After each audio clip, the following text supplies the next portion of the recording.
This one is going to be a little bit different from the other videos in this series.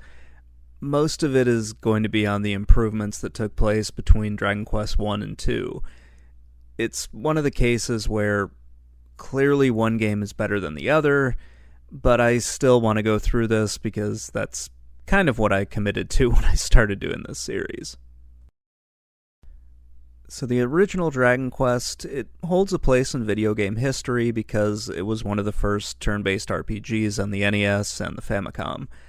Well, I like that game. It's got a lot of archaic mechanics in it that make it kind of hard to go back to and play. I find it to be relaxing, but it's not everyone's cup of tea.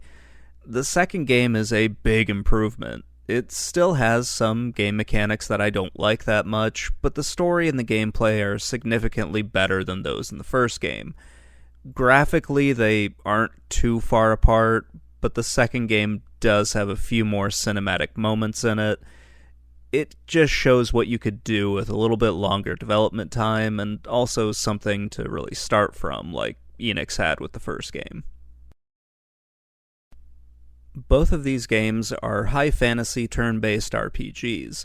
They have the player go on quests for key items, which eventually lead to a battle with a big bad guy. In the first game, you play as a solo protagonist, and it's a very straightforward paint-by-numbers fantasy story. There's not really a lot to go into about the plot, it's just very, very generic. The second game has you take control of a party of characters. You have the three descendants from the hero in the first game. It is still fairly straightforward. You get your characters, and then you go on a quest to defeat the big bad guy. But there's a little bit more to it. There are more quests that you have to go on. There are a few more key items that you need to get. It feels like a much grander adventure than the first one, especially since the continent from the first game, or the island from the first game, is part of this map, and it's much smaller than what you would remember it from the first game. In Dragon Quest, you play as the descendant of a legendary hero.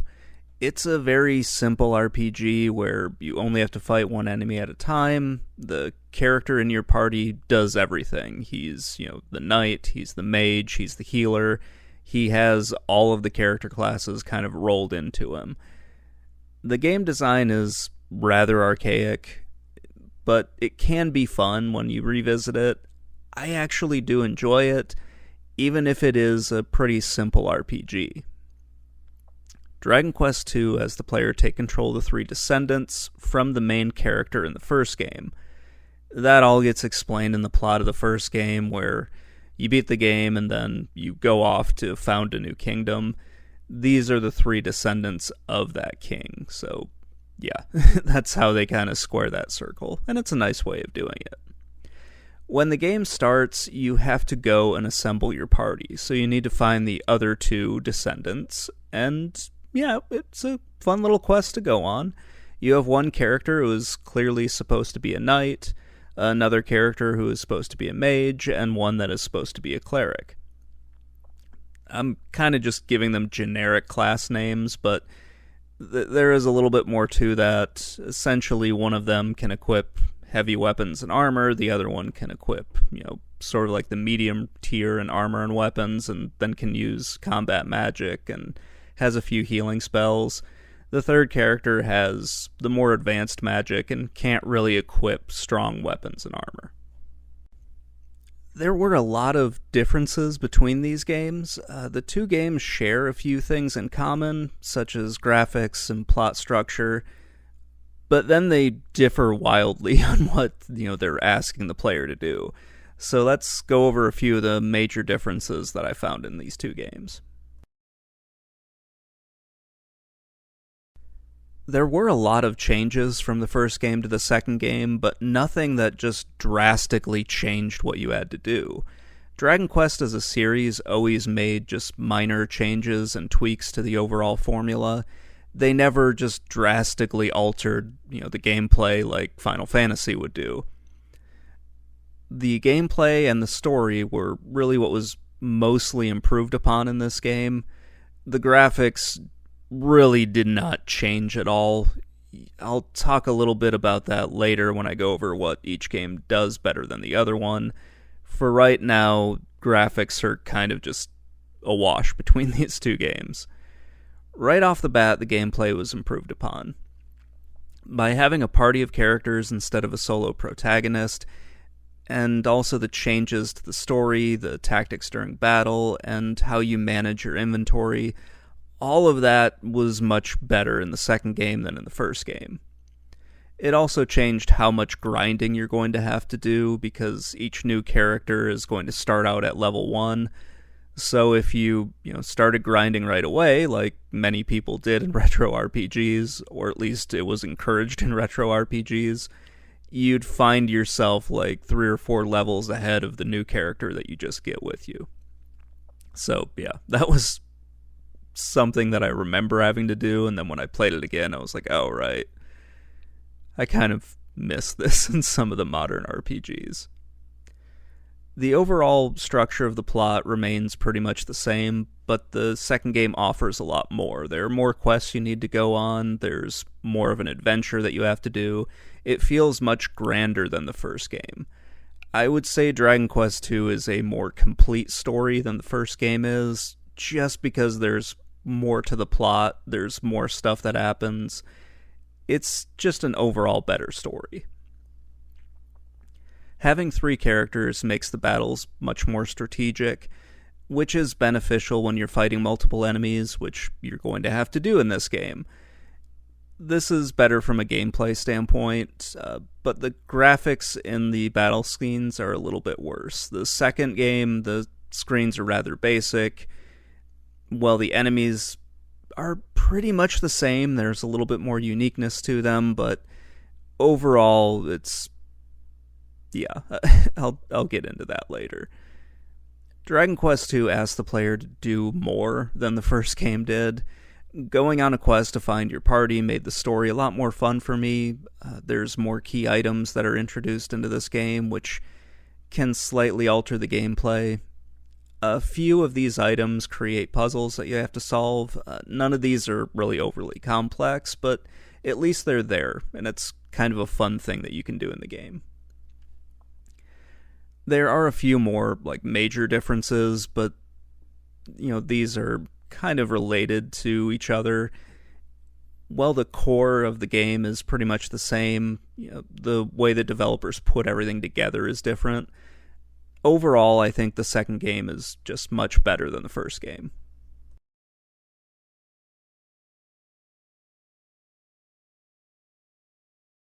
I was really struggling to think of things that the first game does better than the second game. It is a short and very simple RPG, and while the developers did a good job of telling the story that they wanted to tell, it was quickly surpassed by the other RPGs that were released around the time or released shortly after this one. I do like the simplicity of the game. You don't have much to really manage. Even equipping weapons and armor is pretty easy. It does have a lot of just archaic game design, which eventually would get smoothed out. The first game was really kind of frustrating, where you have to open up a menu to, go through a door, to go downstairs, that sort of thing. It's just, it's annoying to do that. There is one thing that I thought about while I was writing this, and I think I mentioned it in the review for the second game as well, but I like that the battle scenes in the first game just look significantly better. It's not a boring black screen with a couple of pictures of the enemies. In the first game, you see a lot of what's going on, and it looks really cool. I like that a lot more than the second game. There are other versions of this game out there, and they are probably better than this one. The only one that I've tried, and the only one that I've really played for this series, was the NES version, so at some point I might look at the other versions of the first game and maybe compare it to the NES version. Who knows? Dragon Quest II does just about everything better than the previous game. Story and gameplay are better than the first one. I simply just enjoy the second game more because it was closer to what Final Fantasy and Phantasy Star were. This is a more cinematic game than the first one. While the graphics are largely the same, Dragon Quest II tried to have more cutscenes in it.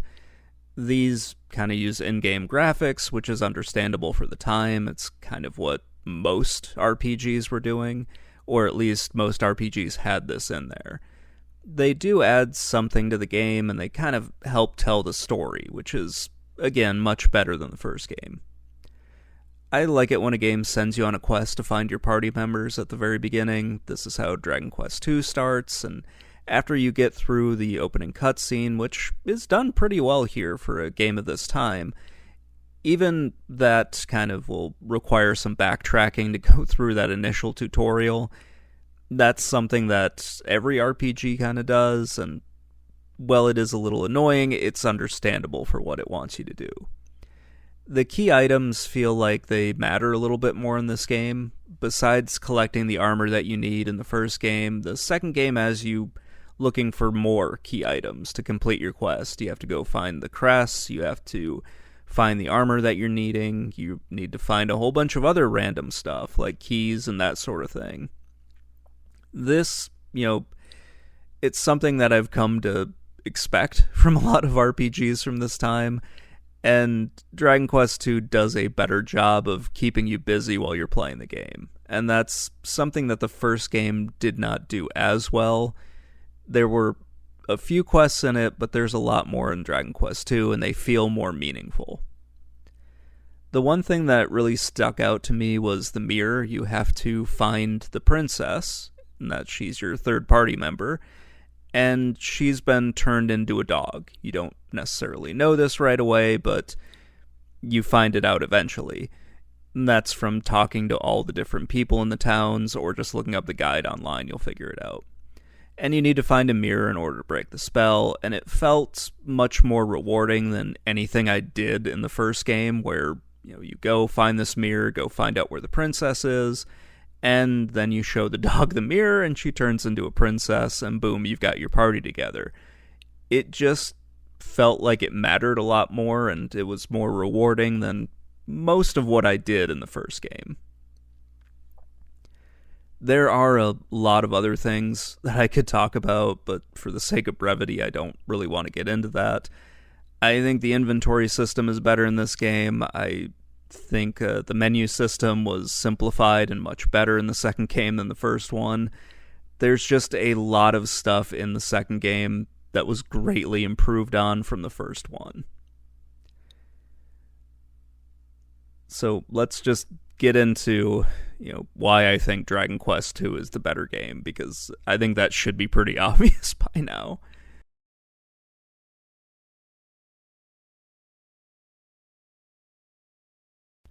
Dragon Quest II is the better game overall. I don't think that should come as a surprise to anyone. It's just a more complete RPG than the first game. The developers made a lot of big changes to the story and to the gameplay. Thankfully, the game didn't go off the rails with this. It kept to that same formula of the first game, just refined it and made it much better. Although there is still a menu system to navigate, it's much more simplified compared to the first game. You don't need to open up a menu to open a door, or to go down a set of stairs, or to light a torch in a dungeon. It's a big upgrade. It still has a few issues, but it's much more manageable than the first game. When it all came down to it, I just had more fun with the second game. Dragon Quest II is a more challenging game with a better story. It still has problems, but, the changes to the gameplay make it more enjoyable to me. I also like that they tried to make the game more cinematic, even if the graphics are mostly the same from the first game.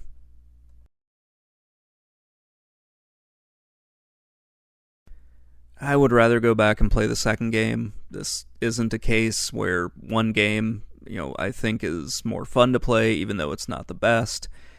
I think Dragon Quest II is just more fun than the first game, and, it's the one that I would rather go back and play again.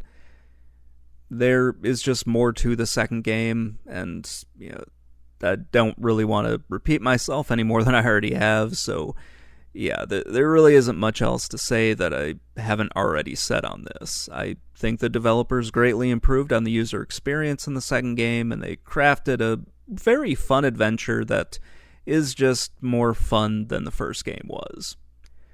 Both of these are good. I just prefer the second game to the first one because it feels like a more complete game.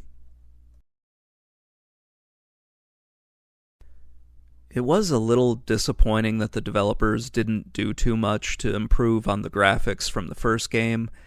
There really wasn't a whole lot of development time between these two, so I can understand why this was the case. Just about everything else was much better in the second game, though.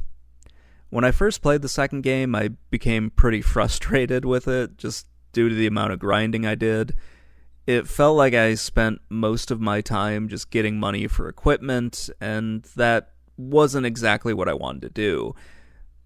When I went back and played it again for this, I had a much better time because I kind of knew what I should expect and knew what I was doing. I liked it a lot more. It does almost everything better than the previous game, which is what you would want from a sequel.